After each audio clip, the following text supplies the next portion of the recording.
أهلا بيكم. النهاردة هنغوص في حتة مهمة قوي من كتاب قصة الفلسفة الحديثة لأحمد أمين وزكي نجيب محمود. الكتاب ده يعني بياخدنا في رحلة كده نشوف إزاي التفكير اتغير من العصور الوسطى لحد أوروبا الحديثة. أيوة بالظبط. رحلتنا النهاردة بتركز على النقلة دي، النقلة الكبيرة في التفكير. إزاي الناس بدأت تفكر بشكل مختلف، وإيه الأفكار الجديدة اللي شكلت عالمنا بعد كده. يعني محاولة نفهم الخلفيات بتاعت أفكارنا دلوقتي. تمام. والهدف إننا نمسك أهم المحطات والأفكار اللي ممكن تكون مفتاح نفهم بيه نقاشات كتير بتحصل حوالينا النهاردة. يلا بينا. يلا بينا. بص، في العصور الوسطى في أوروبا كان التحدي الكبير هو إزاي نوفق بين حاجتين: الإيمان المسيحي وتعليم الكنيسة من ناحية، والفلسفة اليونانية يعني العقل من ناحية تانية. زي القديس أغسطين مثلا، اللي كان بيركز على اليقين الداخلي ده. مظبوط. أغسطين ركز قوي على اليقين اللي جواك، حتى مقولته المشهورة اللي هو حتى لو أنا شاكك في كل حاجة فشكي ده نفسه دليل إني موجود، يعني محاولة لتأسيس يقين من جوه الشك نفسه. بس ما نقدرش ننسى هنا دور مهم للفلاسفة العرب أكيد طبعا. زي ابن رشد مثلا في نقل وشرح أرسطو لأوروبا. ده كان يعني تمهيد مهم قوي. جدا جدا. دور ابن رشد كان محوري فعلا، كان جسر حقيقي. لكن مع بداية عصر النهضة الدنيا بدأت تتغير، الرؤية نفسها اختلفت. الفلسفة ما بقتش بس يعني زي ما كانوا بيقولوا خادمة للدين أو اللاهوت، لا. وبدأت تظهر اتجاهات تانية خالص في التفكير، صح؟ بالظبط، ظاهر خطين رئيسيين هم اللي شكلوا ملامح الفلسفة الحديثة. العقلاني والتجريبي، مش كده؟ تمام. ممكن نبدأ بالعقلاني، وأشهر واحد طبعا هو رينيه ديكارت الفرنساوي. ديكارت والشك اللي هو بدأ يشك في كل حاجة حواليه. أيوة، هو كان بيدور على أرض صلبة يقف عليها، على حقيقة يقينية ما يقدرش يشك فيها أبدا. فبدأ يشك في الحواس، في الأفكار، في كل حاجة، لحد ما وصل ل... للحقيقة الوحيدة دي: أنا بفكر يبقى أنا لازم أكون موجود، أنا أفكر إذن أنا موجود. يعني العقل هو الأساس، التفكير هو نقطة البداية لأي معرفة حقيقية. هو ده اللي كان بيقوله، العقل هو المصدر الأوثق للمعرفة. طيب، بس هل العقل لوحده كفاية؟ يعني التفكير النظري ده بس؟ هنا بقى بيجي الاتجاه التاني. التجريبي، أيوة، وده بيمثله بقوة الإنجليزي فرانسيس بيكن. بيكن كان شايف إن المعرفة الحقيقية اللي بجد بتيجي من الملاحظة والتجربة العملية، مش من التفكير المجرد بس. وهو اللي حذر من أوهام العقل دي، الأربعة أوثان. بالظبط، دي نقطة مهمة قوي عند بيكن. هو شاف إن عقلنا ده ممكن يتخدع بسهولة، في زي شوائب أو أوهام بتخلينا ما نشوفش الحقيقة بوضوح. طب ممكن نوضح الأربعة دول بسرعة؟ أوهام إيه وإيه؟ بصي، هو سماهم الأوثان الأربعة.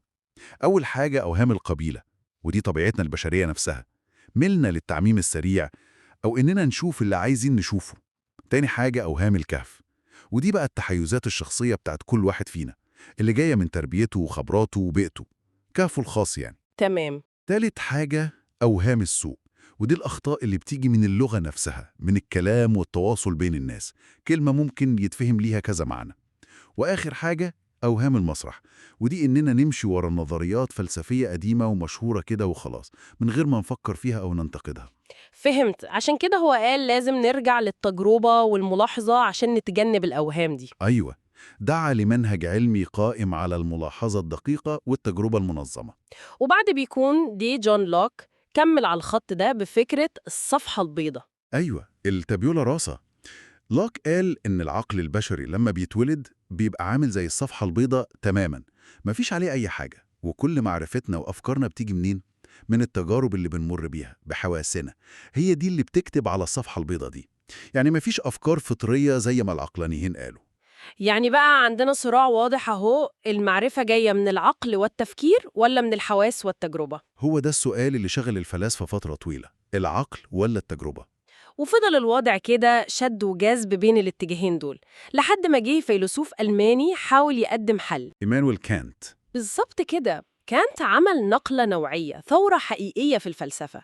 هو قال: يا جماعة، المعرفة مش مجرد إننا بنستقبل معلومات من الحواس بشكل سلبي زي ما التجريبيين بيقولوا، وبرضه مش مجرد إن العقل بيبني كل حاجة لوحده من غير لازم للحواس زي ما العقلانيين بيقولوا. لا. طب إزاي؟ يعني إيه الحل اللي قدمه؟ دي نقطة شكلها مهمة قوي. كانت قال إن المعرفة دي نتاج تفاعل بين الاتنين، بين العقل والتجربة. التجربة بتدينا المادة الخام، المعلومات الأولية، لكن عقلنا مش مجرد صفحة بيضة بتستقبل وخلاص، لا. العقل فيه زي أدوات أو مقولات فطرية جاهزة، زي مفهوم الزمان، المكان، السببية. العقل بيستخدم الأدوات دي عشان ينظم ويفهم المادة الخام اللي جاية من الحواس دي. يعني عقلنا بيشارك بنشاط في بناء المعرفة. كأن العقل بيلبس الواقع نظارة معينة عشان يقدر يفهمه. بالظبط كده، تشبيه كويس. فإحنا حسب كانت مش بنعرف العالم زي ما هو في نفسه، لا، إحنا بنعرفه زي ما بيظهر لنا من خلال أدوات عقلنا دي. يعني العقل والتجربة شركاء أساسيين في عملية المعرفة. دي فعلا نقلة كبيرة جدا. فعلا الرحلة دي من محاولات التوفيق في العصور الوسطى للعقلانية لوحدها، للتجريبية لوحدها، لمحاولة كانت الجمع بينهم، بتورينا تطور مدهش في فهم الإنسان لنفسه وللعالم. وكل خطوة كانت بتفتح أبواب لأسئلة جديدة وتحديات مختلفة. أكيد. وده يرجعنا للحظة الحالية بقى. الأسئلة القديمة دي، يعني إيه اللي نقدر نعرفه فعلا، وإيه هو الواقع، ونثق في عقلنا أكتر ولا حواسنا؟ يعني إزاي الأسئلة دي لسه ليها صدى قوي جدا في عالمنا دلوقتي بعصر الأخبار الزائفة والذكاء الاصطناعي والواقع الافتراضي؟ تفتكر إن فهم جذور الأفكار دي ممكن يساعدنا نتعامل مع تحديات النهاردة بشكل أفضل؟ سؤال مهم جدا. أعتقد فهم الرحلة دي بيخلينا واعيين أكتر لحدود معرفتنا وإزاي بنبني فهمنا للعالم، وده ممكن يكون أول خطوة للتعامل مع تعقيدات العصر ده. سؤال فعلا يستحق إن كل واحد فينا يفكر فيه.